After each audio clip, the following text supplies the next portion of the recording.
Hello, everyone. And I don't say this lightly, but our guest needs absolutely no introduction whatsoever. When it comes to the Mount Rushmore of comic book grading, this man sits square in the middle. And I got to take a deep breath before I say all the stuff he's accomplished because it's a lot. Founder and president of CBCS, started CGC, set grading standards for comics as we know today, which is incredible. Senior consignment director for Heritage Auctions. I'm literally running out of breath as we speak. On the board of Hero Initiative, and we have some big news coming up in a little bit too. But Mr. Steve Borock, thank you for joining us. It's a pleasure and an honor, sir. And thank you. It's a real honor to be on. Thank you. And that thing about Mount Rushmore is kind of humbling, but and there's so many other people that deserve to be on that, not me. I mean, like Bob Overstreet. I mean, Gary Carter set the first Overstreet Gemstone grading guide, and he deserves a lot of credit for that. I learned from that course, and there's so many people. I mean, look at what Steve Jeppy has done for this hobby. Yeah. I mean, talk about Mount Rushmore. I mean, that's incredible. There's so many other people I think that are deserving of that. But it's a great hobby, and the people in it are just fantastic. Well, 99% of them. Yeah. Yeah, I have such a love for the hobby that it's just been there since childhood. And so I guess I don't feel that I've done anything so important. I just feel that I've, just been part of the hobby and wanting to help the hobby along.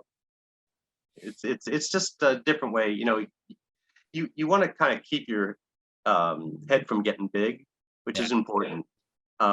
Because if you think you're bigger than the hobby, you're wrong, man. And I love this hobby so much. I'd even be, proud just to be part of it as a collector, and just enjoying the hobby and the friendships I make. That's the most important part to me, really, is the comic books and the friendships. The friendships I've had, some of them for 40 years. It's incredible. You and how you started. I know you've mentioned in past interviews that you got into comics, that your dad would bring home comics after. Yeah. I'd love to hear about that, like how they came into your life. And sure. Well, like you mentioned, my dad worked in New York City. He was a printer, and I worked with him when I was older. That's one of the reasons I'm a good restoration detection expert. Is I've learned learned how the printing process is and what looks right, what doesn't look right. So that's helped a lot. But my dad used to commute from Penn Station to Long Island, and he'd stop at the newsstand and pick me up comic books. But he only picked me up Archie and DC. He never read Marvel. And when I got a chance to, go to the store my first time, I mean, with my parents, they let me pick out the books. I saw these Marvels, and I was like, "What's this? I've never seen these characters," And then he brought me home the Steranko History of Comics, Volume 1 and 2, which turned me on to like the Black Terror. Like I was like, "Who is this guy?" Or the Fighting Yank. All this stuff I didn't know about because I was a kid.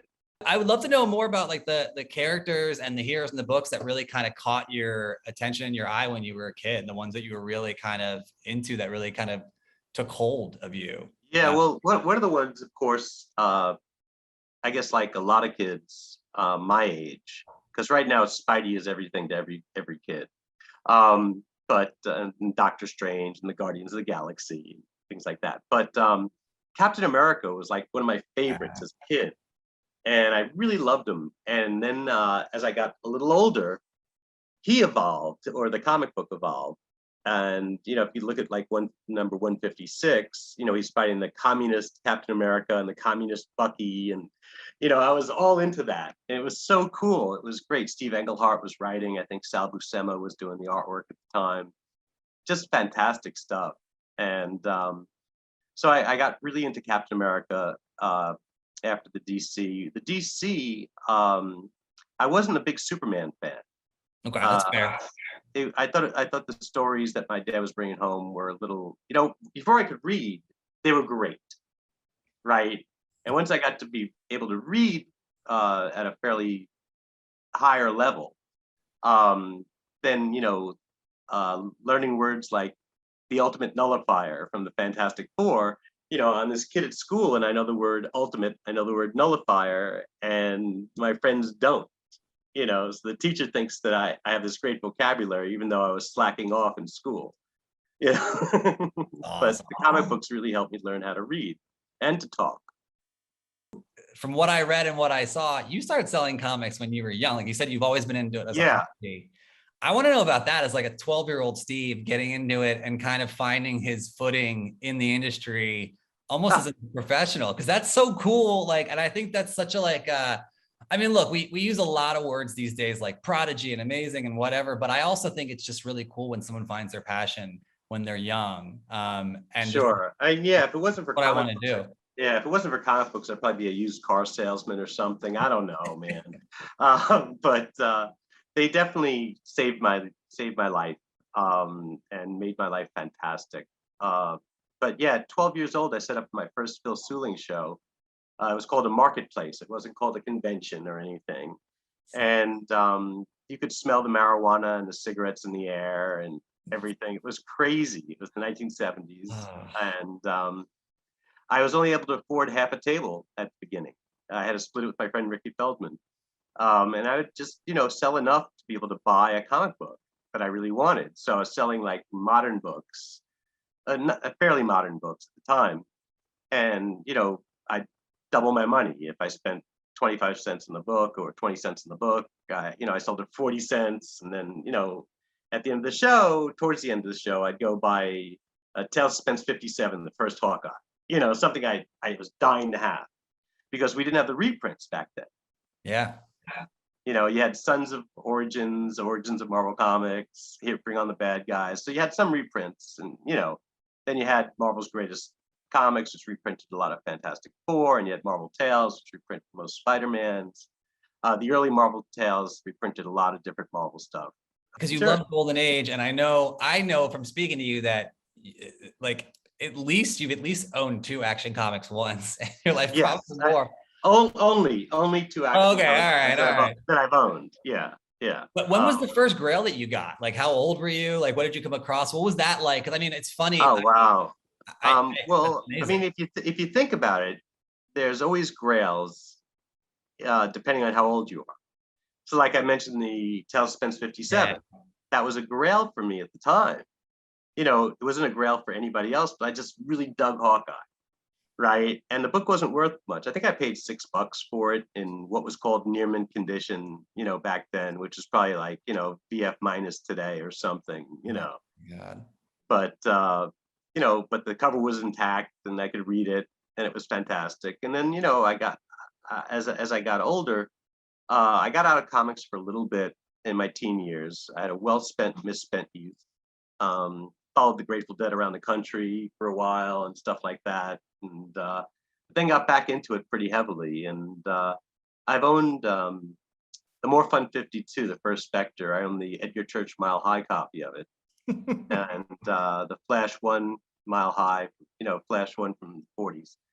And so I've had a lot of Grails. I have not owned a Detective 27.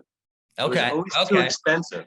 I happened to meet one of my best friends, who's still one of my best friends, at Sotheby's. I told all my friends that I was going to buy the Detective 27 that was like, I think, a 6.5 in the auction. And I said I was going to go to like 45,000. And that was a lot at the time. And I think it went for 60.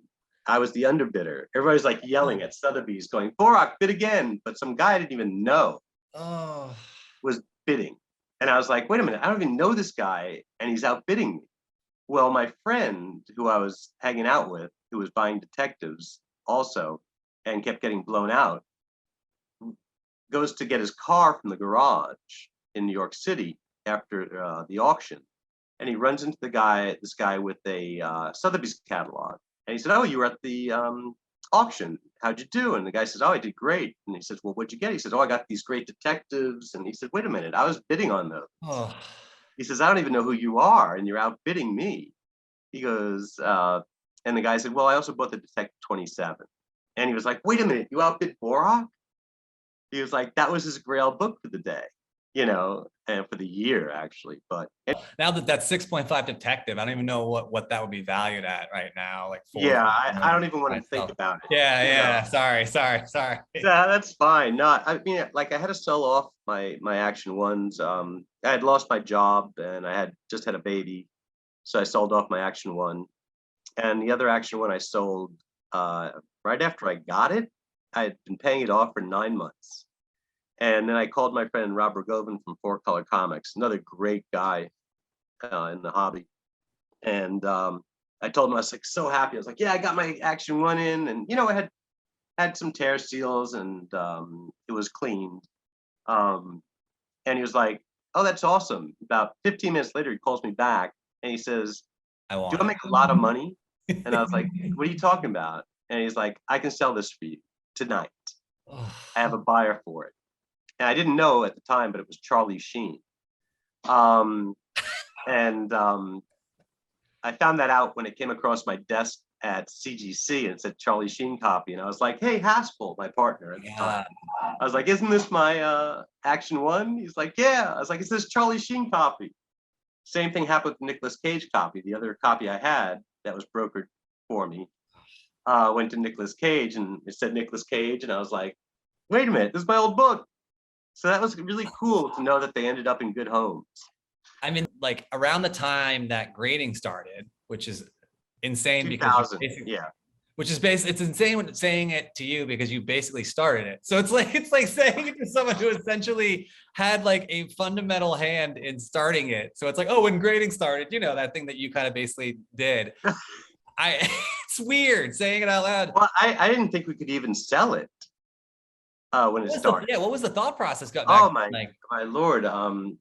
When they came to me and asked me to be the head grader and restoration detection expert, they had asked the top dealers and top collectors who they trusted who could do it, and they came to me and I said, "Wait a minute, you're gonna put comic books in plastic?" I'm like, "That's never gonna work." yeah.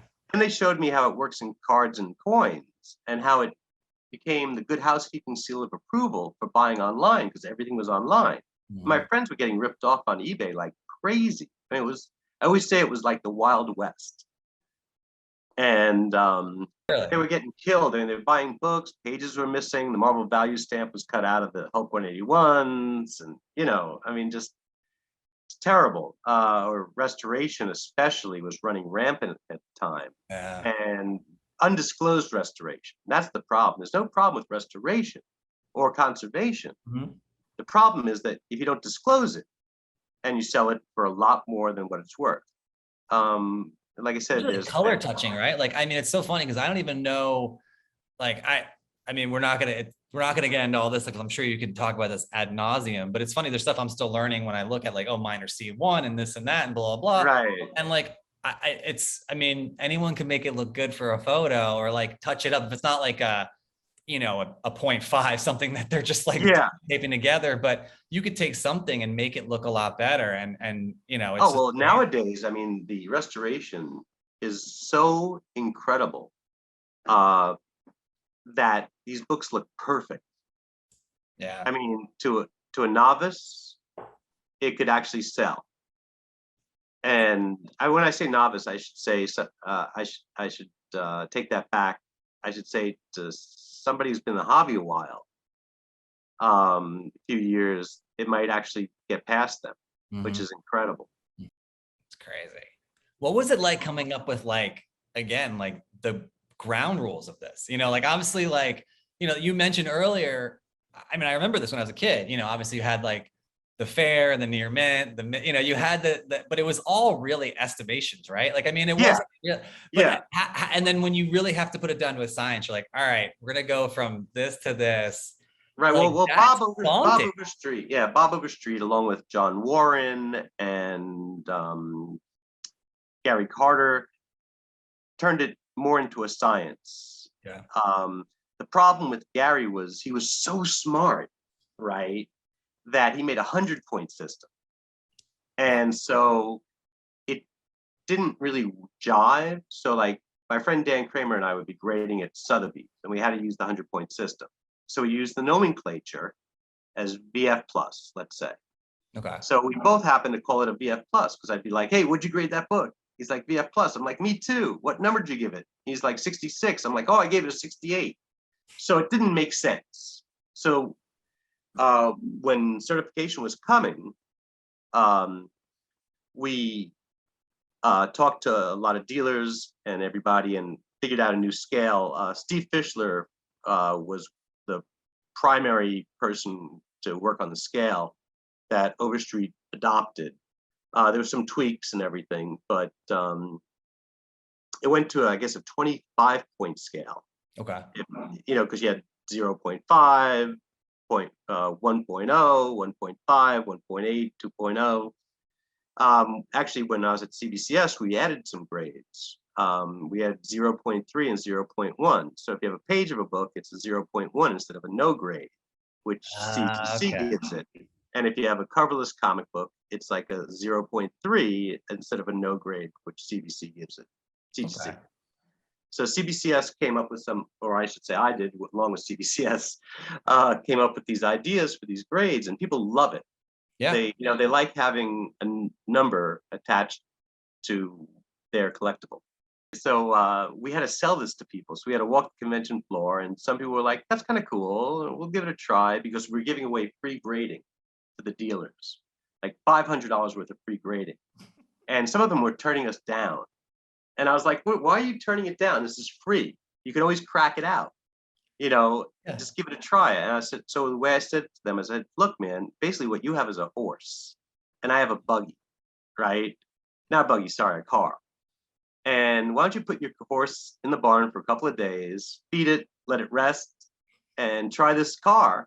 And if you don't like it, ride your horse. Yeah. And we still got a lot of people saying this will never work. It's a ripoff, the whole bit. But as soon as the first Greg Manning auction happened, where books are selling for, certified books are selling for like 10 times the amount of an uncertified book, everybody was on board. I mean, we got to talk about your big news. Like I said, I am beyond excited for you, even though you just continue to make impacts on the industry, like in different realms. But I'm excited that for the fact that how in cloud nine you are. So I want to give you the stage for the big news, because it's not going to have any impact coming from me. So I want to give you the stage. You obviously have some big news today that I want to let you open up with a little bit, and then I'll ask some questions about it. Sure. I'm leaving CBCS as their primary grader. Wes Steffen will take over for me, who's fantastic. He's been working with me since CGC. Fantastic guy, great restoration detection expert, great pedigree expert, great grader, just all around good guy. But I'm going to go to my comic shop and mycomicshop.com or MCS, whatever people call it.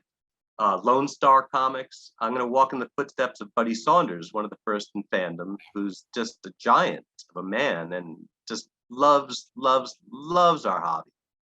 I can't imagine not working with him, and with his son Conan, who's just brilliant.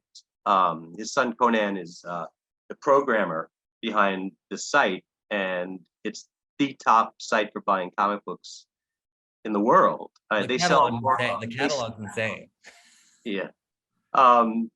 They have the most. They sell the most comic books by volume than anybody else in the world. Over 1,100 boxes go out a day from there, and it's a family-run business. They treat me like family. I've been friends with them for many, many years. And I was having dinner with Conan, and like we do every 6-7 weeks, and he brought up the fact that Buddy wants to slow down a little bit and deal with the different part of the business. Yeah. He's going to go into the vintage paper part. He's going to do that, which is really cool. And they needed somebody to be a consignment director, take in consignments and buy books and stuff like that. And so I said, well, you need somebody who does this, can do this, has a reputation of this. And he goes, yeah, that's what we're thinking about you. And I was just like, what? Like, I was just kind of blown away. You know, to walk in the footsteps of giants is huge, and I couldn't turn it down. I like being on the convention floor. I'll be on the convention floor quite a bit, so I hope to see a lot of people on there that's listening tonight, today, and I'm really excited. I think my comic shop is going to become even more of a force to be reckoned with. It's going to be hopefully my last gig in comics. I mean, I'm going to be 16 a year, and I hope to be there till I die. I always said I'll die on the convention floor as a joke, but I kind of mean it. I always think, though, of course, if I die on the convention floor, most people will be taking videos of it on their cell phones and saying, "I watched Borock die. Check this out. It's on Facebook, Instagram. Hey, you know." But I do want to talk about Hero Initiative because yes, it is really something special, and I think and I keep saying this over and over again, but it epitomizes the industry, the fandom, what this means to people. And I guess a lot of people don't know. I mean, you're on the board, and I want to hear more about what the organization does from your perspective. But yeah, people don't know how important something like this is. Yeah, it's very important. It's incredible. I mean, George Perez, our friend who just passed, shame, horrible, but he was on the board with us too. It's to help creators in need. So anything helps, even $1. I mean, you go to the website and just give $1. If everybody in our hobby gave $1, we'd be able to help a lot of people. But mostly what we do is these creators never earned real money. So their artwork is selling for $100,000 for a cover, and they got paid $16 for it. And Marvel or DC kept the art. You know, it was work for hire. And they got paid by the hour. It was terrible. And now they don't have medical. Now they don't have housing. Now they don't have food. So what we do is we raise money by either auctions, the artists donate artwork, people donate comic books. Like I mentioned, the Overstreet price guide, the Hero Initiative, all the proceeds go to the Hero Initiative. Steve Jeffy has been fantastic, and so is Bob about that. And that's the Overstreet I buy every year is the Hero Initiative. But I feel very humbled, you know, that I'm on the board and can help the hobby. But we really need to give back. I mean, one of the things I always say on podcasts and interviews is that if I ever needed charity, I guess I would take it. So that means I better give it while I have it to give. And we should help each other on this planet. Once again, if people can go to heroinitiative.org, that would be fantastic. Even $1 donation helps. But if you have something that you want to donate, you know, you can reach out to them on the chat board, on their website, and donate a comic book or donate a piece of art, and they'll auction it off. Yeah. And the money goes to the right place. 100% of the money too, actually. No, it's a great organization. I can't pump it enough. Well, we'll pump it up a lot. Cool.